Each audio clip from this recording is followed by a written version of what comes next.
Alors, Christian, bonjour. Bonjour. Bonjour Johanna. C'est dingue, on se revoit après des années. On Bah s'est ouais. rencontrés une fois il y a des années. Et aujourd'hui, en fait, quand je t'ai rencontré, t'étais en partance pour le Vietnam. Je me rappelle très bien. Ouais, c'est à ce moment-là, C'était d'accord. Donc, en fait, tu vivais en France et t'avais décidé de partir.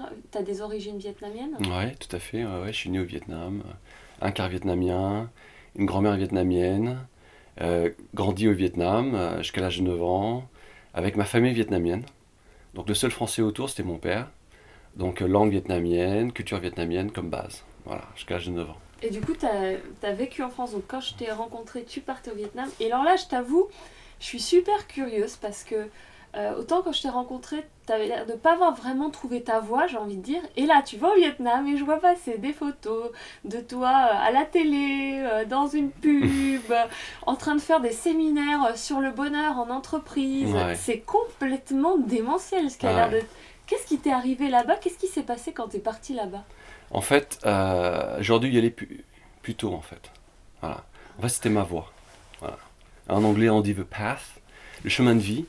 Voilà. Donc, on a tous un chemin de vie. Moi, j'en avais un. Et j'ai pas voulu le prendre, en fait. Voilà. Pourquoi t'as eu d'autres occasions avant de le prendre et tu l'as pas pris? Ouais, Qu'est-ce qui tout à t'avait fait. empêché de le prendre? Qu'est-ce qui t'avait retenu? C'est lié à mon histoire, en fait. Je suis parti du Vietnam à l'âge de 9 ans. Et en fait, mes parents m'ont pas préparé à ce départ, en fait. Mm. Mon père travaillait au Vietnam, il avait une entreprise. Ma mère travaillait aussi, elle avait un restaurant français. Et les communistes arrivaient en avril 75. Et donc, mon père qui voulait rester, il s'est dit, on va mettre les enfants à l'abri. Donc, il s'est dit, on va faire partir ma mère avec les enfants. Quand ça va se calmer, ils vont revenir et on va continuer à vivre Mm. comme c'était avant. Donc, il a décidé de rester pour sauver son entreprise. Donc, il ne nous a pas préparés au départ. En Mais, plus, t'es parti sans tes parents, ça veut dire? alors, je suis parti avec ma mère et ma sœur, et D'accord, mon père est resté. d'accord. Mais pour eux, c'était juste temporaire. Ouais. Voilà. Donc, il n'y avait pas une préparation psychologique au départ. Mm. Mais moi, en étant enfant, j'avais pressenti que c'était définitif. J'avais que 9 ans, hein. C'est étonnant, mais j'avais pressenti ça.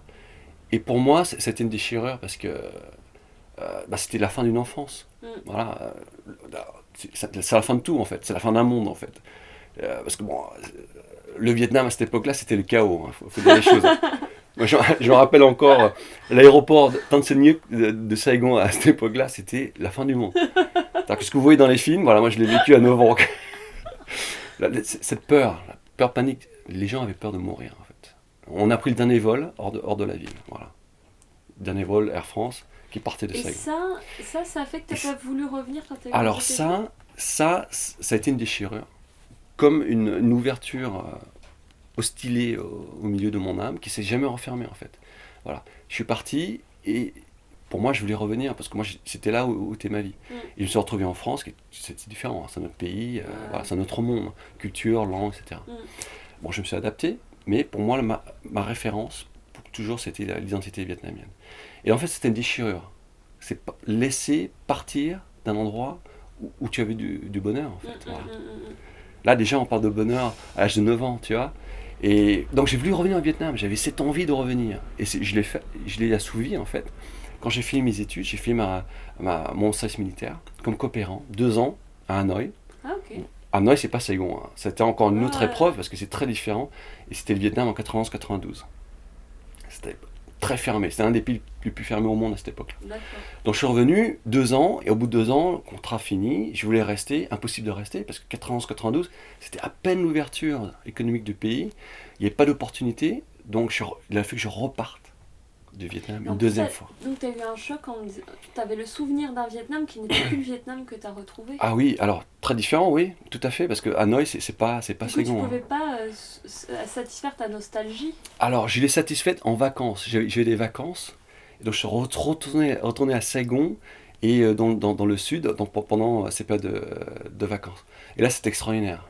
Ah ouais. Parce que si quelqu'un connaît le communisme, si quelqu'un a vécu dans un pays communiste, il saura de quoi je parle.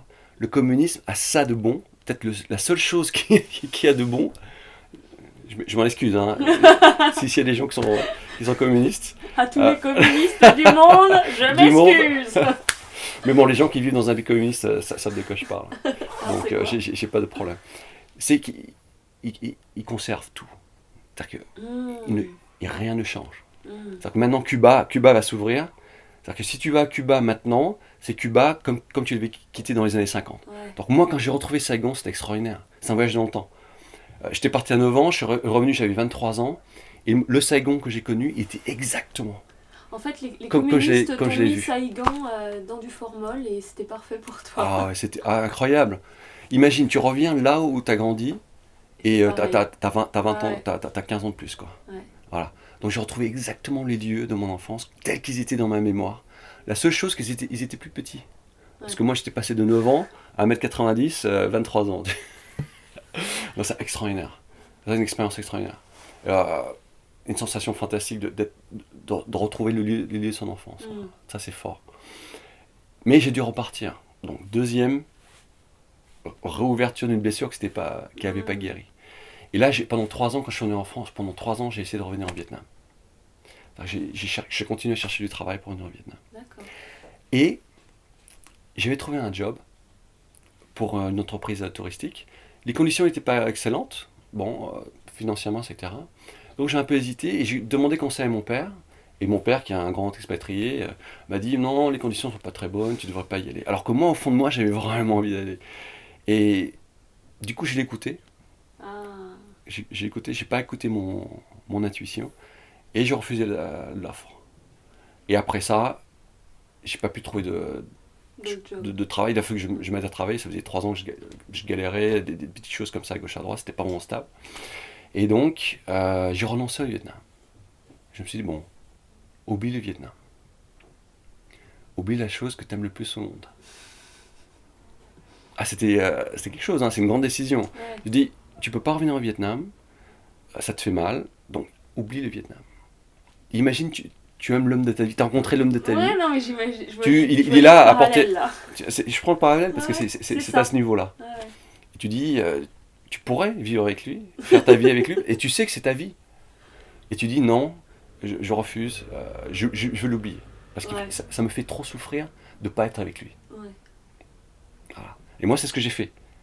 Donc, c'était mon chemin, c'était ma vie, c'était mon chemin de vie, et intentionnellement, je l'ai barré. Tu vois ? Combien de temps ? Et là, ça durait un moment, ça durait jusqu'en 2009. 2008. Donc, t'avais quel âge en 2008 2008, j'avais quel âge ? J'avais à peu près 42 ans, quelque chose comme ça. 42 ans à peu près, je pense.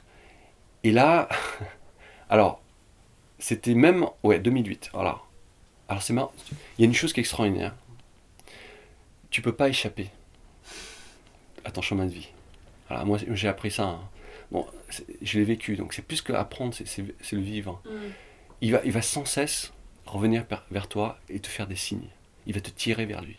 Il va te donner des opportunités de revenir vers lui, sans arrêt.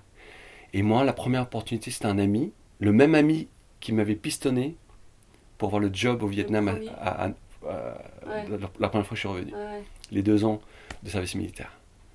Il avait une sœur qui avait du business là-bas et cherchait un directeur d'hôtel à Mui Ne, voilà, pour les gens qui ont été au Vietnam, site touristique. Et moi, j'ai hésité, je dis mais j'ai jamais fait ce job-là, je sais pas si je peux le faire. J'ai jamais managé une équipe de 50 personnes. Je connais pas l'endroit. Le Vietnam, si je reviens et si je dois repartir encore, je vais ressouffrir. Et j'avais peur. Voilà. Au fond de moi, j'avais peur. Et la peur m'a vaincu à ce moment-là. J'ai refusé le job. J'ai passé l'entretien, il me l'avait donné, et j'ai refusé le job. Sous prétexte, conditions financières moyennes, etc. Bon, mais la vraie raison, c'est la peur. La peur de devoir souffrir encore à nouveau, de devoir repartir encore. D'être tellement bien et de devoir repartir. Et donc, j'ai refusé, et donc ça c'était le premier appel. À cette époque-là, je vivais en Allemagne, j'avais un business, un e-shop Je travaillais en plus comme assistant d'une manager en IT. Voilà, et j'avais une copine allemande. Et on a décidé d'aller au Cambodge parce que j'avais essayé d'aller au Cambodge à l'époque. Je m'étais fait refouler à la frontière, j'ai fait du stop pour revenir, etc. Je lui ai dit, ah, Cambodge, je vais y aller. Elle m'a dit, ouais, ok, on y va et tout. Et puis elle m'a dit, bah, si on va au Cambodge, on fait un petit tour au Vietnam. Et moi j'ai dit non. J'étais catégorique, hein. Attends, sérieux et tout. Je peux être très sérieux. J'ai dit non, non, on va pas au Vietnam. Elle a insisté, non, mais j'aimerais bien le Vietnam et tout, ça coûte. J'ai dit non. Elle a insisté, non, non, non. Elle a insisté, j'ai dit oui. Donc 15 jours au Vietnam, sur un mois de vacances.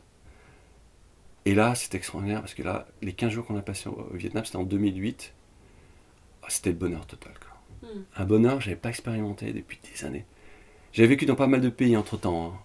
J'étais parti de France, j'ai une dizaine de pays, tu vois.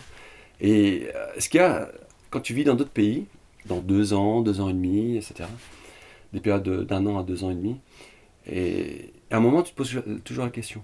Tu dis, Christian, Johanna, tu veux rester ici? Tu veux faire ta vie ici ou non? À un moment ou un autre, tu te poses la question. Et la réponse a toujours été non.